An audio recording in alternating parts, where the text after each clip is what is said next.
Welcome to the November 2025 edition of the Disability Ministry Virtual Roundtable, hosted by Key Ministry. And I am Beth, and we are excited to talk about volunteers today.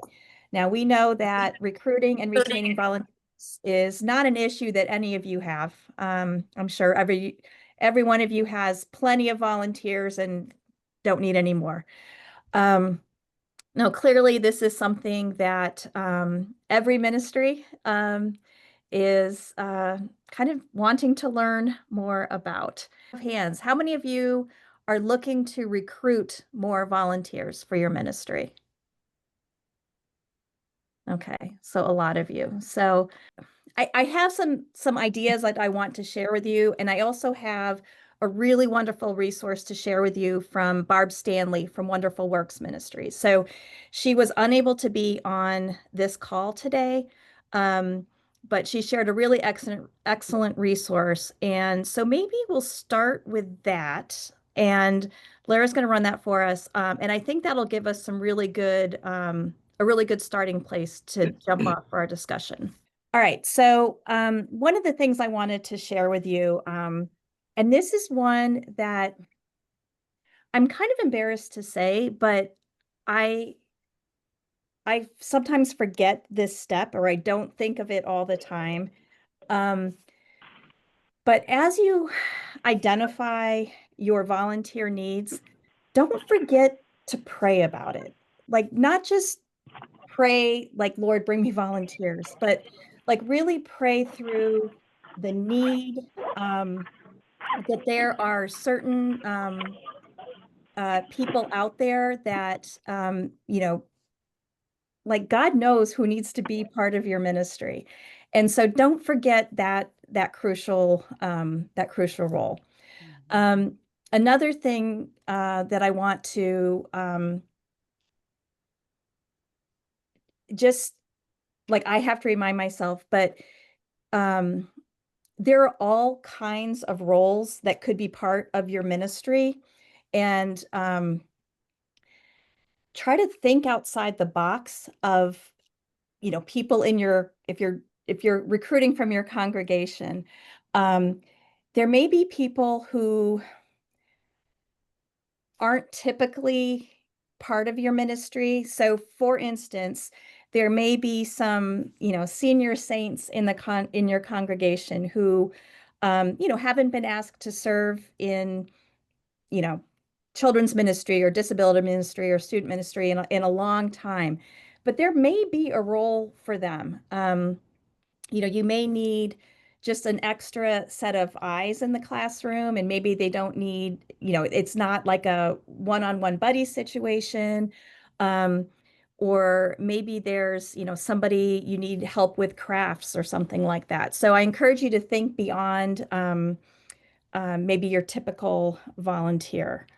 Um, all right, I'm going to pivot again while Lara's working on this. Since I'm wearing a thankful t-shirt and we're heading into the season of Thanksgiving, what are some ways that you acknowledge your volunteers maybe over the holidays with a gift or some kind of like a thank you, a holiday thank you for your volunteers? Would anybody like to share? What I've done in the past is I get them either a sweatshirt that has our ministry logo on it, with the hope that they'll wear it on Sundays to help promote the ministry and then help identify who our ministry workers are. That's traditionally what I've done. I love that. So how many of you use your volunteers wear, like I'm talking maybe typical Sunday morning volunteer type of thing, but how many wear volunteer have a t-shirt that identifies them as volunteers? I know we do it at my church. And having that visual, I think, is an awesome recruiting tool, because especially if there's like a sit and serve model or serve and sit where they attend, like if you have more than one service and your volunteers attend a service and then serve at the other service, um, having that visual of, in your worship area, seeing volunteers in their t-shirts, I think is a great recruiting method. Thank you for sharing that. Okay, I did not realize there was so much going on in the chat over here. So let me, so there's definitely a need to for recruiting buddies. That's one of the things we want to talk about today. Here to learn and connect, recruiting adults with a special ed background who are willing to serve our students with high support needs in our mainstream ministry. So yeah, so some of us are looking for very specific people with a very specific skill set. That's wonderful. And that's, I'm sure, something a lot of us can identify with. How can we help people not be afraid of working with neurodivergent children? Okay, that's a good thing that we can talk about. Looking for ideas to include onboarding and training volunteers. Excellent.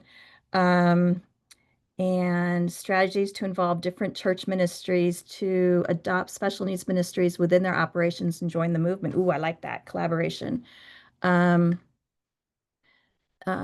Yes, Sarah, never forget the power of asking our seniors who can no longer physically help to pray. Yes, and inviting people into the mission of what we are all about and the ministry, I think is really, really crucial. Blair, are you ready? Yeah.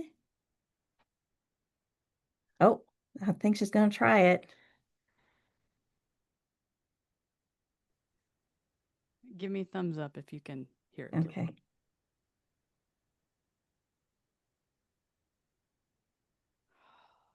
Now, Man, this is just bad. well, not to worry. We're going to send you all the link to this video because That's it. me, That's right. you're gonna want to hear it. All right, we have material prep, ensuring that all the crayon, scissors, and copies are available before Sunday is a big help. We call them admin angels. I love that. Yeah, there's a lot of ways that people can help in your ministry, not just on that Sunday morning. We do a Christmas breakfast 2 weekends during the holidays. I love that. So this is regarding kind of thanking our volunteers. So inviting them and maybe even inviting their families into a breakfast of some sort. And that could look like I know we've done pancake breakfasts before. We've done we've done little volunteer dinners too. Doing a small gift of their favorite snack and a thankful for you tag for Thanksgiving. I love that. Our church this year is we've made little ornaments and little branded ornaments, and that's what we're giving our volunteers this year. All right, we're gonna try this video out again. One more time. Yes. Hey, it's Barb from Wonderful Works, and today we're going to be talking about something that every ministry leader loves: recruiting. Just kidding. Nobody likes doing that. But it is an important part of ministry. So join us as we learn how to make it as easy as gardening.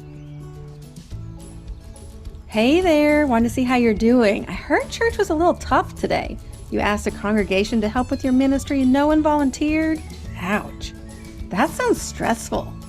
And now you're in your garden trying to relax? I get it. There is something magical about planting seeds, letting them germinate, and then coming back later for the harvest. It's always so nice to see how God can grow things. Wonder if He can do that anywhere else. Whenever we want to start or expand a ministry, the first thought on a leader's mind is, how do I recruit enough volunteers? And often this is followed up by an appeal to the church to help meet that need. After all, as Christians, don't we always want to meet needs? But too many times this approach ends with a leader sitting at an empty table in the foyer after service, waving to people as they walk by on their way to lunch. Have you been there before? Because I have. And this is what I learned. We've been going about it all wrong. Inviting people to join your ministry is not about making needs known. It's about helping people understand why your ministry matters and how they fit in. This can be broken down into 3 steps. Recruiting with the gardening approach. Number 1, planting seeds. Instead of asking your church leaders if you may approach your congregation about recruiting, ask if you may approach your congregation twice, once now and once in a month or so. The first time share a powerful story that shows, not tells, the need for this ministry. You may have a personal story or you may ask another person to share. The point is that the story connects with the heart. Then share any vision or plans your church has and invite the congregation to pray for this ministry with you. Let them know that you'll be back soon with an update. Remember, people will only respond to a big ask if they feel an emotional connection and they also feel equipped to meet it. By presenting the why and how first, we are planting seeds in future volunteers. Know that the objective of this first Vision Cast is not to leave people with information, but to leave them with a feeling. Number 2, germinate. Just like you wouldn't expect a pumpkin seed you planted in the morning to become a pie by dinner, we shouldn't expect people to be ready to make a big commitment the first time we make an ask. The weeks between the first vision casting and the follow-up will be the germinating phase. This will give people time to get used to the idea and have time to pray if they may be a fit. During this time, keep sowing seeds of vision, either on social media, church bulletins, or by word of mouth. Number 3, harvest. During this phase, you'll begin to make personal asks. This is important because you want to be able to match the right person to the right role. So before you start, make a short list of skills and competencies that are needed for each role. Then begin thinking about who you know would be the right fit and reach out to them personally. Remember that people will not say yes unless they feel like they are capable of doing a good job. So be prepared to share your vision of how they fit into your ministry and how you will make sure that they have the training and ongoing support that they need to be successful. Keep making these personal asks until you have all of your vital positions filled. Now it's time to finish harvesting. This is when you will approach your congregation for the second time. This time, give them an update on the ministry and then share information on how people can learn more about being part of the team. That's right, now it's time for that foyer table. This will fill out the rest of your team and make sure that you don't miss out on someone who would be a great fit. And of course, invite the congregation to continue praying for your ministry. After spending time in this garden, you may be surprised at how God has begun to grow your vision. There's one more thing before you go. Remember the parable of the mustard seed? Take some time to reflect on it this week. Look at the good things in your life, in your ministry, and in your church, and thank God for all of the beautiful things He grows in our lives.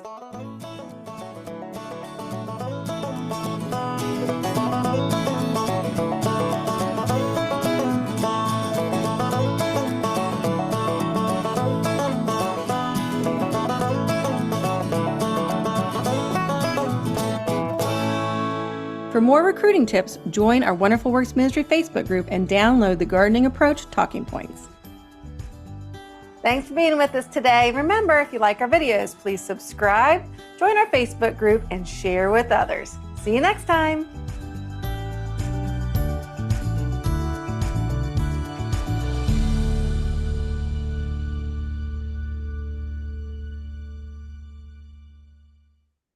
All right. Thank you. I hope you will all agree that that was worth worth the wait. I can't find my Um, stop share, so you're gonna have to stop. Oh, I have to. Okay. I Let's see. can't find it. There we go. Okay. All right. So thumbs up if you like the video.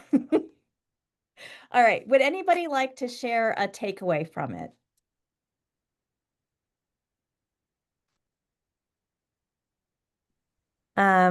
Let's see. Nobody has their hand raised that I can see. Jill. I like that she talked about coming to them twice. Yes. Because I know my pastor made an appeal to people and explicitly said the number of people that we need, and no one volunteered. Mm-hmm. So while they were still shocked at the number of volunteers that we require, nobody felt moved to do it, to step up. So I think the idea of painting the vision first and then asking for the specific needs does exactly what you said, allows them to germinate, think about it. Because since we're not coming back to them again a couple of weeks later and asking them, maybe there were some people who prayed about it, but now it's off their mind and Right. they're not thinking about it anymore. Right. I think that was brilliant. And I was kind of hoping that's what struck me. And I was hoping that somebody would say that. Sarah, what hit you? I think what stood out to me was the part where if you're like shoulder tapping a specific individual, you need to tell them why Mhm. they are a particularly good fit, because that person may not actually have any outward looking ability to help in that particular ministry.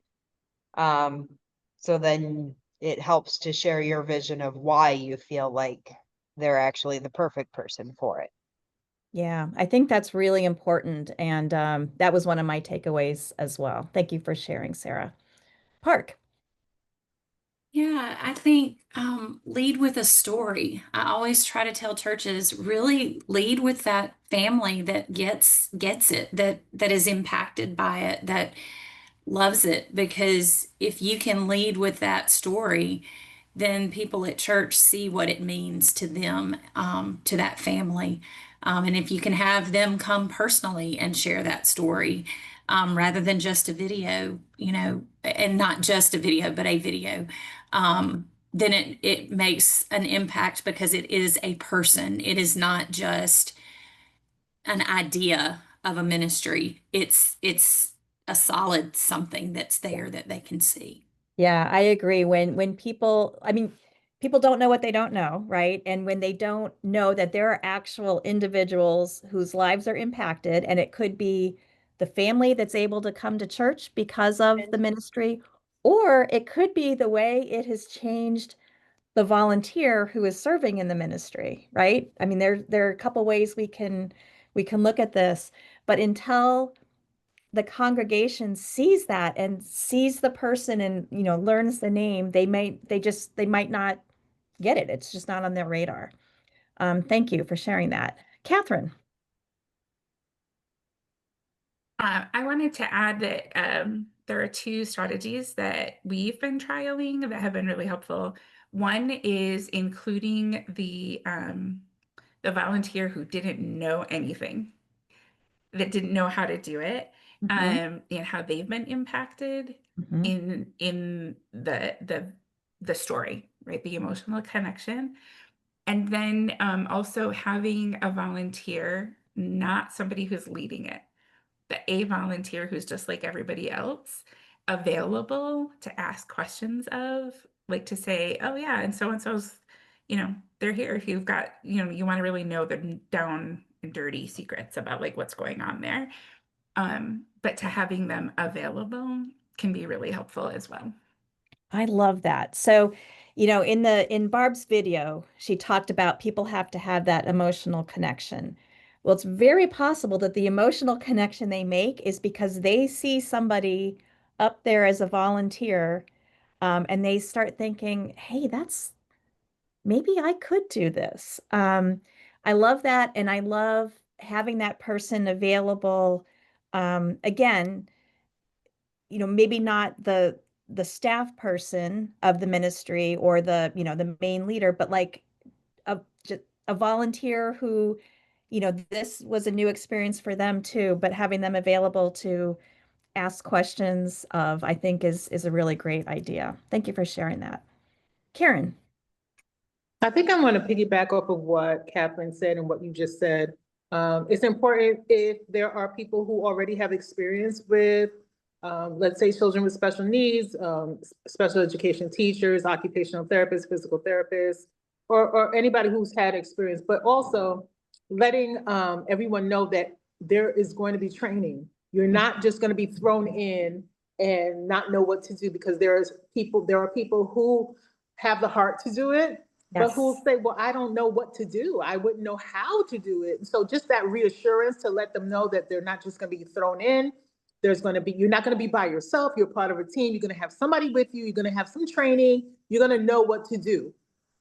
That's reassuring, and that gives the volunteer confidence, to be able to serve in the ministry. Karen, I think that is so important. And I feel like that's a lot of what we're seeing in the chat. So, like, you know, how do I recruit people that feel comfortable working with, XYZ? And I think you've nailed it. You know, you don't have to be an expert to be part of this ministry. You have to have the heart for it, and we'll give you the skills. I mean, yes, it's great when we have somebody who's maybe a behavior specialist or a, you know, speech therapist or something, but it takes all different kinds of people to be part of our, you know, our ministry. And yes, and I think, yes, so piggybacking on that and how inviting volunteers to share about their experience, how maybe this is, you know, this field is new to them, but how, you know, they've been equipped. And yeah, I love that. Thank you. Um, and I think in the chat, we have people talking about some of the best recruiters are volunteers that are already in the ministry. So when they share about their experiences with their friends and family, that can be a great resource for you. Yes, I love that, Catherine. David had the heart in a teeny tiny body, but he became a great leader because he had a heart after God. God will equip if we're open. I love that. Sylvia, what do you have for us today? Just thinking and piggybacking on what everybody else has said, it is important to do the training, but you can sit down and do the training, but let the person see, because every individual is going to be different. What we do is what I call on the job training. Is if you want to volunteer, you got to come in and work alongside, be an observer of what is happening. And the child that you see today may not be the same child that you see next week when they come. So just giving that reassurance that it's not about knowing everything. It's about having a heart and desire to serve that makes the job a little bit easier, because again, you're not going to know everything. You're not going to be able to do everything. Even after 50 years of experience, it's like, okay, where did that child come from? Right. Yep, exactly. Yeah, that's so true. I mean, you know, obviously we're going to train in the basics, you know, safety and that type of thing. But you're right, so much of it is so unique to each student, each day, a lot of on the job. You know, I found that creating shadowing opportunities, so for folks to come just try it out for a day, you know, for one service. Our church did a little push to encourage people. We made it easy for them to let us know that they were going to come and just try it out for one service. And we ended up gaining several volunteers from that, because they came, they shadowed, and they understood the mission and could see themselves being part of that. And I think that would not have happened unless they had the opportunity to come in to the classroom. Let's see. I'm just going to read some things. So related to what Karen was saying, Sarah's helped a few family retreats run through Guidelight, the Guidelight organization. And one of her favorite parts is that the volunteers show up at 3 p.m. on Friday night. Many haven't met each other yet. And by 6 p.m., they're meeting the families and serving in unison. So not a huge onboarding training time.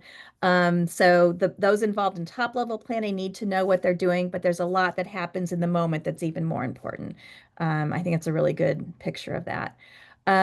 Donna shared that create and communicate the various time commitments. So some people are not willing to commit to long term, but will dip their toes into short term volunteer opportunities. And I second that. The example I just shared that our church did, I think, is a perfect example of that. Give people little, you know, like a very specific time to try it out, and you never know, that might be. Yes, and Al shared that his church, and yeah, ours too, uses respite events as a first-time testing opportunity to try serving children with disabilities. Yes, We call those like fun factor events. So they're kind of like a one-time serving opportunity, but it gives people a chance to see like how wonderful it is serving in disability ministry.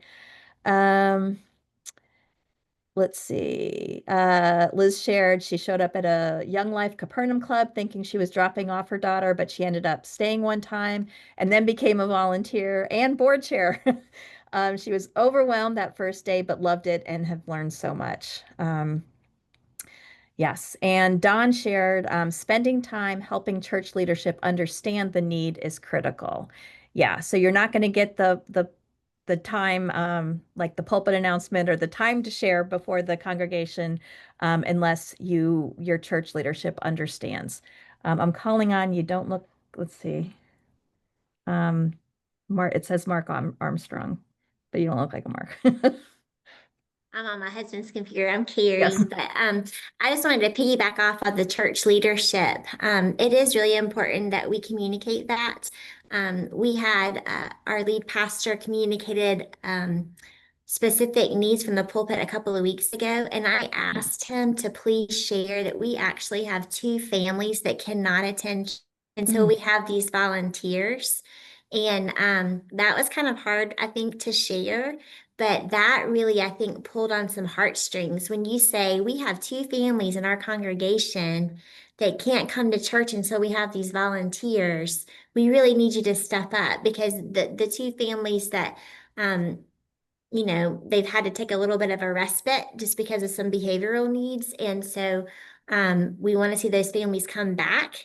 But we also have to have, a good number of volunteers to help those 2 individuals. And so the Lord really used that, not that you want to guilt people into volunteering, but if you communicate very specifically, hey, there's families in our own congregation that cannot attend church until you step up and help. And that really did help. Like, I got 6 volunteers that Sunday, and they wouldn't have known otherwise. And so sometimes I think we get frustrated, like, where are all the volunteers? But sometimes people just need to know, hey, you're thinking somebody else is going to do it, and they're not. And we have families that can't attend church until we step up. And so I just wanted to add that. I love that. Thank you. Thank you for sharing. And I think people, again, you don't know if you don't know, right?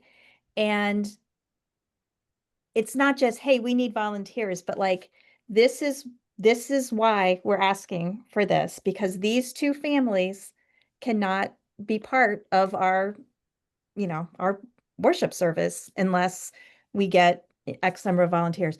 And then being able to go back to the congregation to say, thank you. And now, because of, people stepping up, we can welcome these families. And as Catherine said in the chat, speaking truth is not guilt tripping. I like that. What else? What else hit you? Yes, Catherine.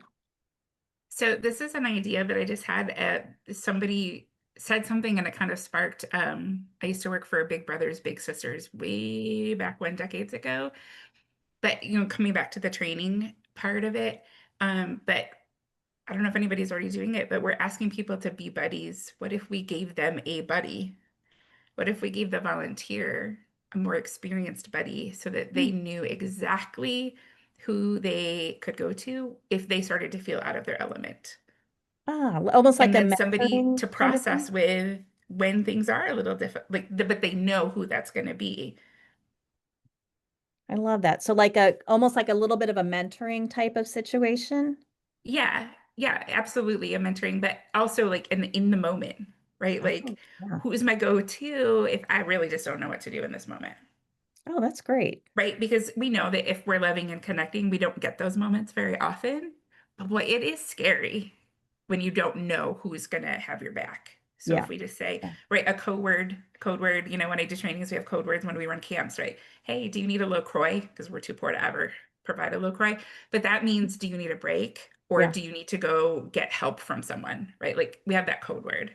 Well, and that's always good for volunteers to look out for each other, especially the more experienced volunteers looking out to see when, they might need to step in. I love that. Thank you, Catherine.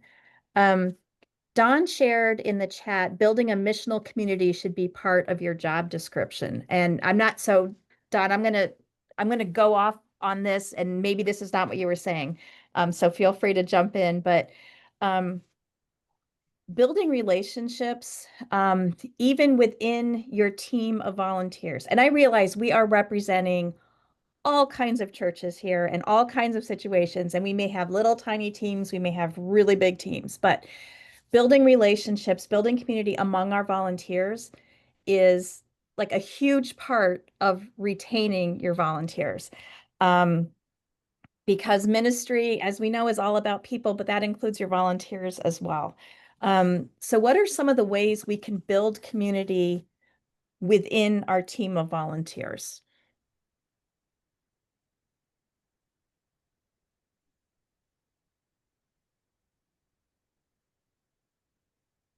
Does anyone do anything intentionally to build community within your volunteer team? Yeah, Can't so- find my hand just Yeah, yet. I see you. Like, okay, where is the thing? We have monthly meetings, but 1 month, like, so every other month we do training. And then the opposite month we do what we call doing life together. Hmm. And we play games, we eat, we paint, whatever we want to create during that month of doing life together. Kind of helps bring us together a little bit more. We got to learn about each other and what makes each other tick, and what are you struggling with? What are you grateful for? Just asking some of those kinds of questions. That is fabulous. And don't we all want to be one of Sylvia's volunteers? The answer is yes. Yes, we do.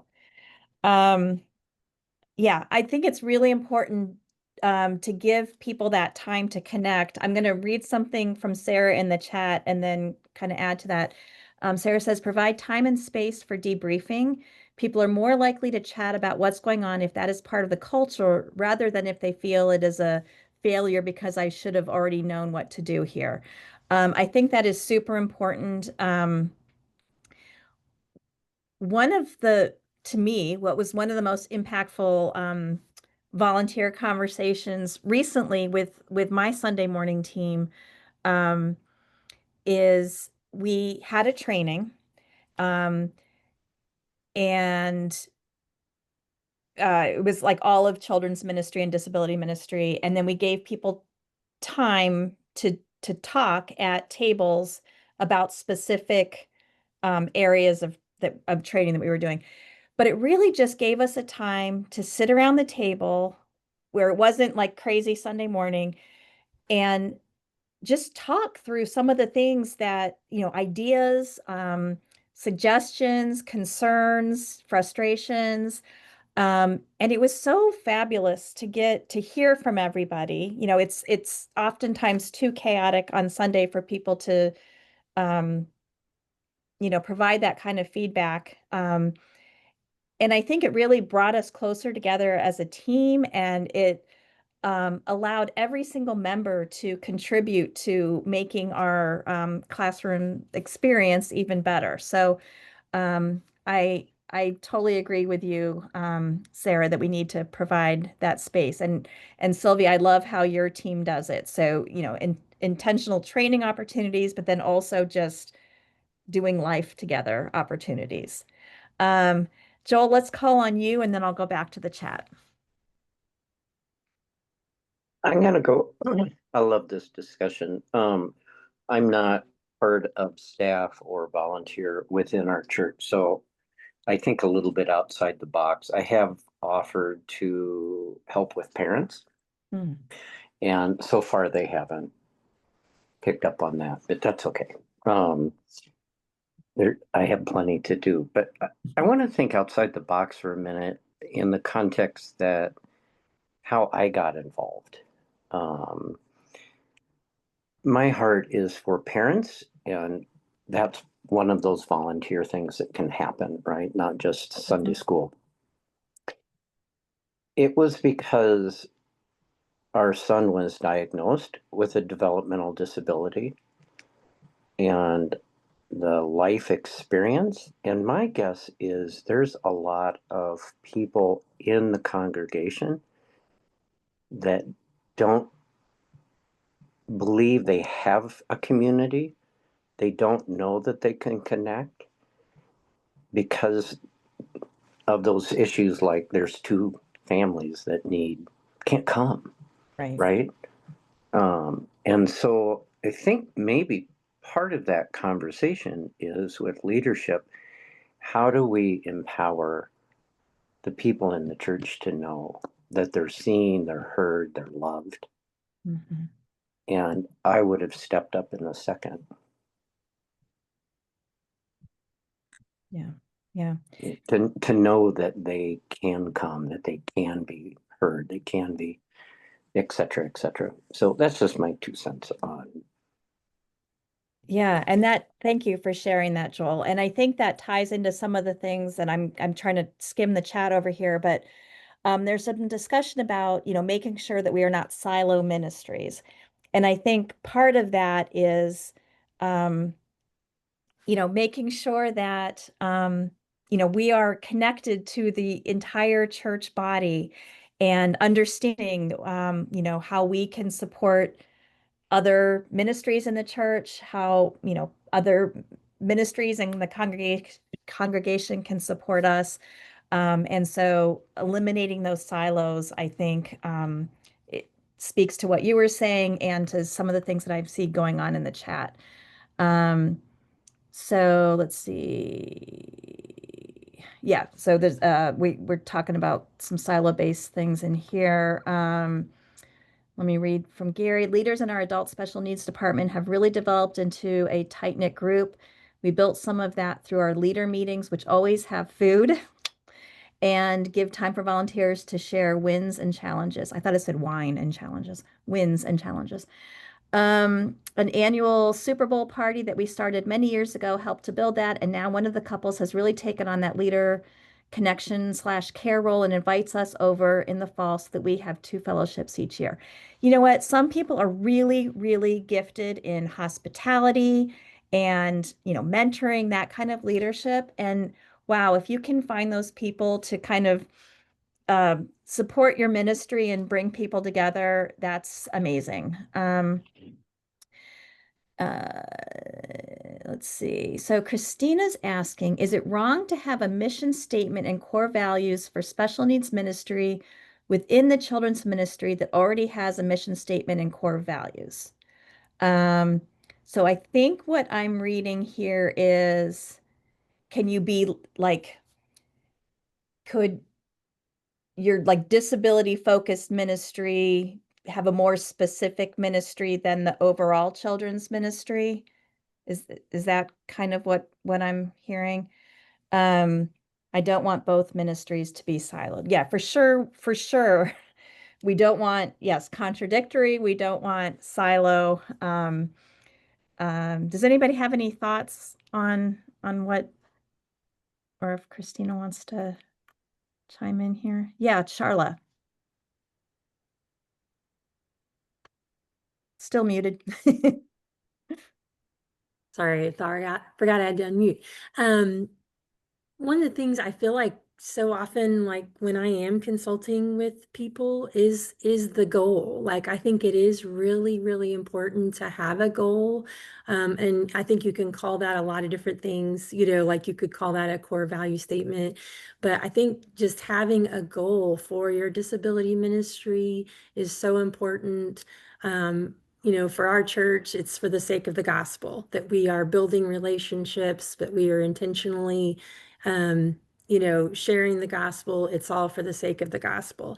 And so, which probably isn't, the rest of our church is love God, love people. So, it's not really that different, but I think it really helps us to focus our efforts so that, we're not entertaining, we're not really providing therapy. We're not providing, some of these, helps are really great, and supporting people in different physical, tangible ways are really helpful and can be a part of the goal. But, really just sticking to the goal can be so helpful. And I think, often it kind of fixes a lot of the problems of like how to deal with behaviors, how to deal with difficult situations. If we think, okay, so what is the goal? Like, how can we get this child or this parent, closer to Jesus? Like, what's the next step to get them closer to Jesus? And do we care if they're pacing in the back of the room, if they're still getting the information about the Bible, and just little things like that. All of a sudden it flips it on its head of like, okay, so what really matters here? And so I personally think having a goal or a core value statement, mission statement is really important for the ministry.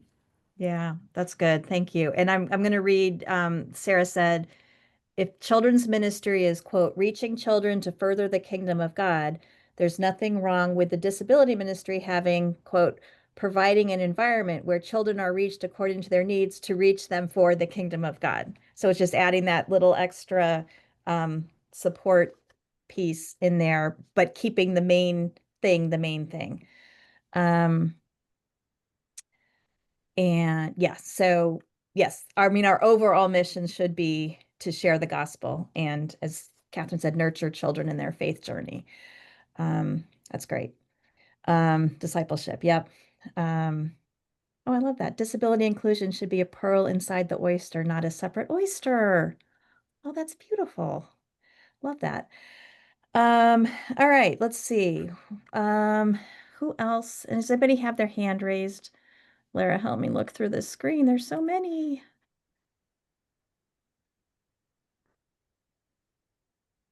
All right, so I don't have my hand raised, but Hey, KJ. I couldn't figure out how to do it. I'm on my phone right now, but I was also thinking about like phrasing things. We talk a lot about universal design in disability ministry, and what would it look like? I don't know. Maybe this is the answer, maybe it's not, but what would it look like? And I think some people said this, to look at the mission statement and say, does the current children's program include people with, or children with disabilities? And if it does, will it actually enhance the experience for all children? That's one thing I was thinking about. Love that.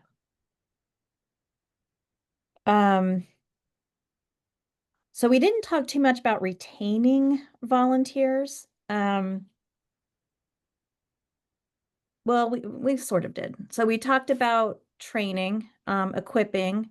I love the idea of helping people like see and understand their value to the ministry. So helping them identify their skills, encouraging them, helping them build their skill set. Any other things you want to share about retaining volunteers?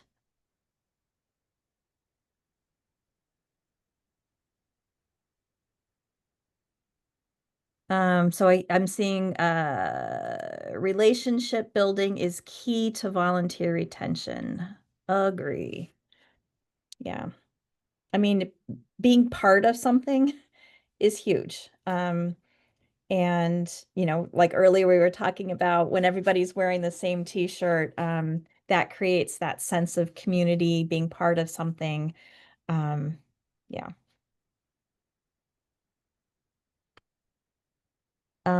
So Mark shared simple things like writing a note of encouragement. Yes, that doesn't really cost money, and that can really be meaningful to people. Sarah says, I think burnout would be the greatest contributor to attrition. So making sure that the volunteers aren't required to serve every week and feel they are being poured into. Yeah, so that might look different for different people.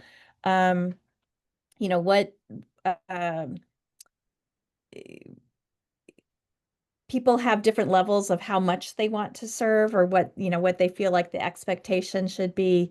But keeping that in mind, I think, is really important. Park.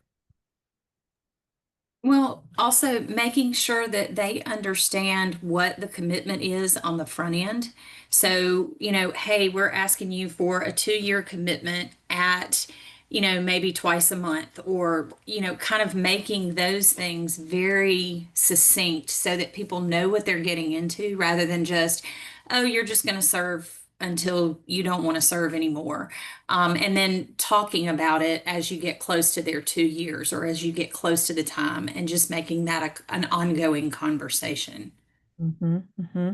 And as a follow-up to that in the chat, Don suggested volunteer sabbaticals. And so that's I know some churches do, like, summer looks very different from the rest of the year, and other churches, that's not what it looks like. But so I think having the flexibility to build that in, I think, is a good idea. Catherine shared, volunteers stay when they feel equipped and empowered, and when they are valued for who they are, not what they do. And that all boils down to, like, seeing the person, and helping them connect to the mission, and understanding that they're an important contributor to this community that we've built. Keeping a buddy with a SN kiddo. Oops, I just lost it.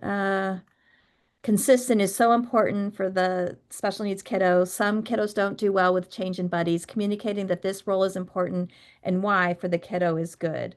And you got an I agree from Lara on that one. Let's see. When my volunteers have big life events going on, I strive to give them the time off that they need so they don't burn out. Yeah. And that comes from, like, really getting to know your volunteers and know when they have a big life event coming up. So it all comes down to, like, building relationships and knowing our people.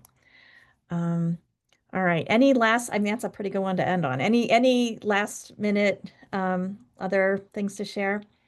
Don, yes. I got tired of typing, so I don't know. One shift. So I come out of decades of working in leadership with Youth for Christ, and one shift that I think we need to see more of is that when our ministry leaders make a shift from being ministry practitioners to ministry mobilizers. And when we do that, the volunteer team feels like they are the focus of our ministry. We understand that our limited capacity as one individual to serve the needs of kids and families in the church is far more increased when we pour ourselves into our volunteer team and our missional community. That is a key focus of recruitment and training, empowerment, but also retention.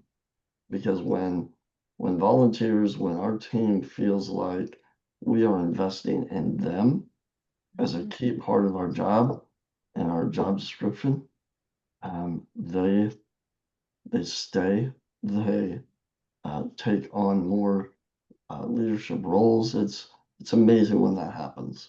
Yeah. Thanks for sharing that perspective. Yeah.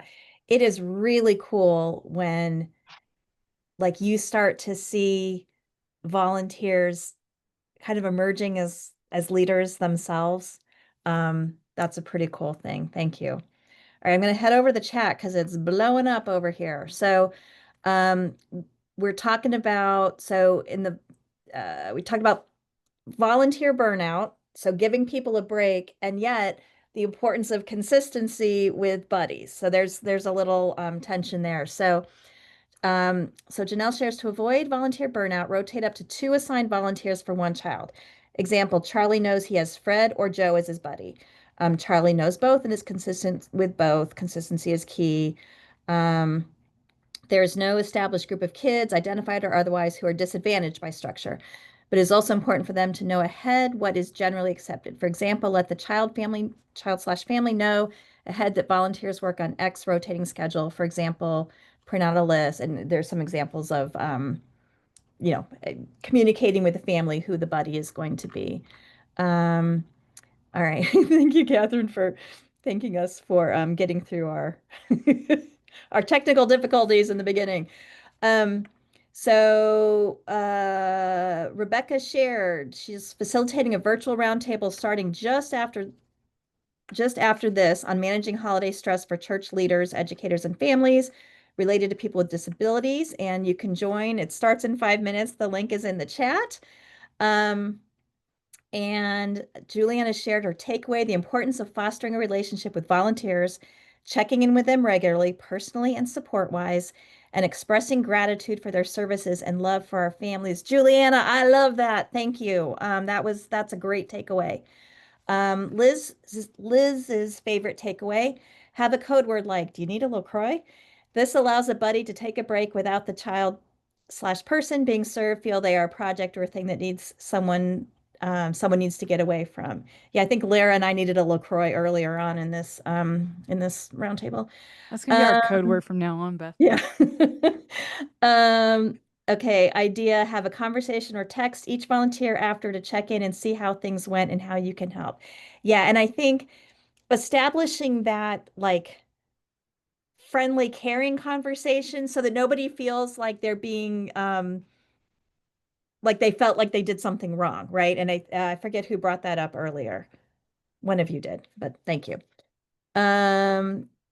Let's see. Hey Beth, can I add one thing as we Yes, please. wrap up? Hey, so I posted a question on my Instagram yesterday about church leaders. Tell me ways that special needs parents can serve in any way. I'm just looking to compile a list because sometimes we can't serve in ways that we see other people doing. This conversation has sparked something in me.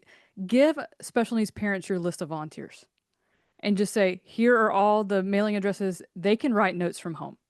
So I'm your champion with that. I'll get right on that to my people. But yes, what a great way to be able to connect with volunteers. Give them a list to especially because we want to serve and we want to encourage. Geez Louise, we're benefiting from it, right? And so tremendously. And so yeah, just an idea. Just want to throw out there. I love that. Thank you. Thanks for reaching out to your audience on that. Awesome. Raising Autistic Disciples. Check it out. All right, one more takeaway.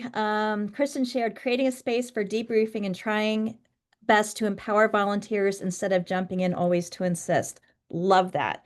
I think we're going to end with that one. So, hey, everybody, thank you for being here today. We're going to post, we're going to be sharing like a summary of this. We're going to share the actual video of this. We're going to share the links to the Wonderful Works video and a handout from Wonderful Works on tips for retaining volunteers. They just do such great work. I want you to see what they've put together. Thank you all. I am thankful for you.